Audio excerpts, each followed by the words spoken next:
Oke, kembali lagi di channel saya. Kali ini saya akan membagikan tutorial cara menghilangkan ban sepeda motor menggunakan aplikasi Picsay Pro. Oke, pertama-tama kalian buka aplikasi Picsay Pro. Lalu kalian ketik get a picture, ketik album. Lalu kalian pilih objek yang akan diedit.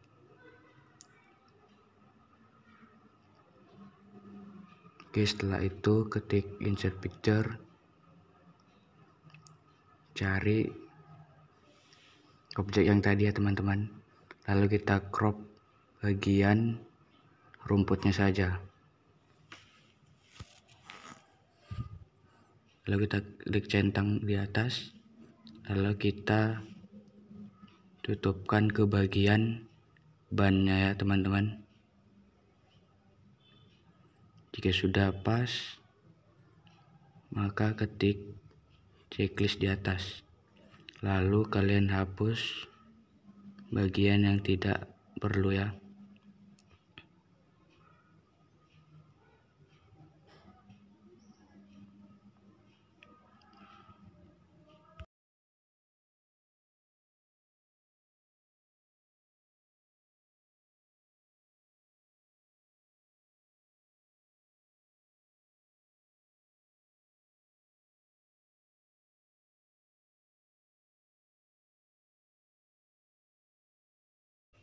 Kalian hapus serapi mungkin agar gambarnya tampak benar-benar menghilang bannya ya teman-teman. Lakukan hingga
Oke, jangan lupa subscribe, like, komen, dan share ke teman-teman kalian.